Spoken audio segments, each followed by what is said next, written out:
السلام علیکم ورحمۃ اللہ وبرکاتہ۔ ہر مسلمان کو جھوٹ سے پرہیز کرتے ہوئے سچی اور صاف سیدھی گفتگو کرنی چاہیے، کیونکہ اللہ تعالیٰ نے اہل ایمان کو صاف سیدھی گفتگو کرنے کا حکم دیا ہے۔ اللہ تعالیٰ فرماتے ہیں: یا ایھا الذین آمنوا اتقوا اللہ وقولوا قولا سدیدا یصلح لکم اعمالکم ویغفر لکم ذنوبکم ومن یطع اللہ ورسولہ فقد فاز فوزا عظیما۔ اے ایمان والو، تم اللہ تعالی سے ڈرتے رہو اور بات صاف سیدھی کیا کرو، اس سے اللہ تعالیٰ تمہارے اعمال کو درست کر دے گا اور تمہارے گناہ معاف کر دے گا، اور جو شخص اللہ اور اس کے رسول کی فرما برداری کرتا رہے اس نے یقیناً بڑی کامیابی حاصل کر لی۔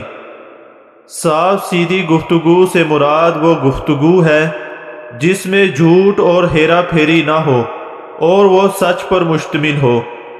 اس کا حکم دینے کے بعد اللہ تعالیٰ نے اس کے دو فائدے بھی ذکر فرما دیے۔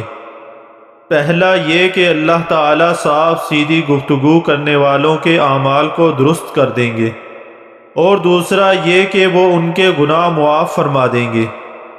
لہٰذا ہر مسلمان کو جھوٹ سے پرہیز کرتے ہوئے سچی اور صاف سیدھی گفتگو کرنی چاہیے۔ نیز اللہ تعالیٰ نے تمام اہل ایمان کو سچ بولنے والوں میں شامل ہونے کا حکم دیا ہے۔ اللہ تعالیٰ کا فرمان ہے: یا ایھا الذین آمنوا اتقوا اللہ وکونوا مع الصادقین۔ اے ایمان والو، تم اللہ تعالیٰ سے ڈرتے رہو اور سچ بولنے والوں کے ساتھ ہو جاؤ۔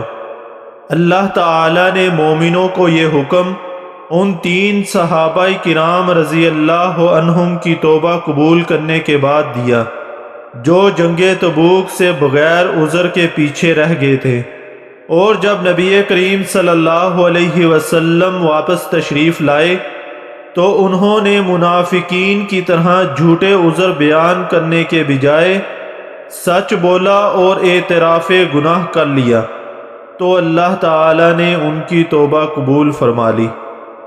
اس لیے ہمیں بھی چاہیے کہ ہم ہمیشہ سچ بولیں اور سچ بولنے والوں کا ساتھ دیں۔